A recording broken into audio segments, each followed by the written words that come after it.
भारतीय जनता पार्टीचा, भारतीय जनता पार्टीचा,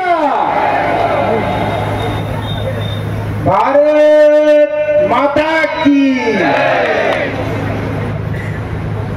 नगर पंचायत 2025 इलेक्शन हिमायतनगर ची आता निवडणूक लागलेली आहे आणि याच्यामध्ये मी भारतीय जनता पार्टीच्या नगराध्यक्ष पदासाठी मी उभा आहे। सर जवळपास 35 वर्ष झाले मी हिमायतनगर मध्ये वैद्यकीय व्यवसाय करतो, पण राजकारणाशी आता मला काही संबंध नाही। समाजसेवेची मला गोडी होती, समाजसेवेची गोडी असताना सर मी जेव्हा इथे 35 वर्षावर करतो, जेव्हा माझे पण मित्र नांदेडचे बाहेरचे होते त्यावेळेस विचार अरे हिमायतनगर तालुका आहे का वाडी आहे की तांडा आहे म्हणायचे का रस्ते गल्ली।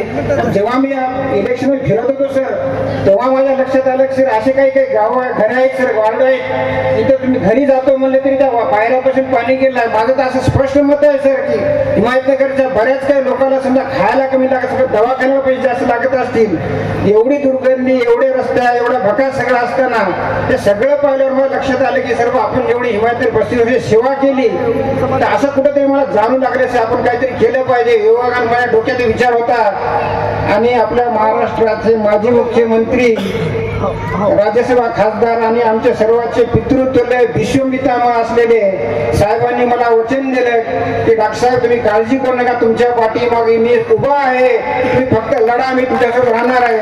सर माझी प्रामाणिकता एकच आहे की 35 वर्ष झाले सर, माझं वय 58 वर्ष चालू आहे। जेव्हा वरच्यावर असे मेसेज येऊ लागले मोठ्या मोठ्या नेत्याचे येते जेवण करत असताना घरी, तर आमची धर्मपत्नी म्हणले अहो म्हणजे तुमचे 58 वर्ष गेले म्हणले प्रॅक्टिस करण्यात, कधी तुम्ही आमच्यासाठी वेळ दिला नाही, हे आता दुसरे काय लावून घेतलं म्हणले, तुम्ही कधी आमच्यासाठी वेळ दिला नाही, लेकरा दिला नाही, नातू झाले तरी तुम्ही नाही म्हणले, ते दुसरं काही मला घरून खूप विरोध झाला। सर माझी एकच इच्छा होती की हिमायतनगरचं जर भलं व्हायचं असेल तर केंद्रामध्ये महाराष्ट्रामध्ये शासन आहे आणि आपल्याला सारख्या पितृत्व असं साहेबांचं जर आपल्याला नेतृत्व भेटत, त्याचा आशीर्वाद भेटत असेल तर मग मी विचार केला सर मग काही हरकत नाही म्हणलो सर। आज मी सर जवळपास मी दिवसामध्ये एकदा जर गेलो दवाखान्यात 10 वाजता रात्री 10 वाजून प्रॅक्टिस करतो, 10 वाजता प्रॅक्टिस करतो, मग काही नाही तर सगळं सोडून सर मी केवळ हिमायतनगरचा विकास करण्यासाठी म्हणून तुमच्या सर्वांच्या आशाला उभं टाकलो आहे। आणि सर्वात मला अपेक्षा आहे की मला खात्री आहे की तुमच्या सर्वांचा मतदान रूपी आशीर्वाद मला आणि माझ्यासोबत 10 उमेदवार टाकले त्याला सर्वजण भरघोस मताने विजयी करतील आणि हिमायतनगरचा विकास करण्यास आम्ही कटिबद्ध आहोत। एवढं बोलून मी थांबतो। जय हिंद, जय महाराष्ट्र।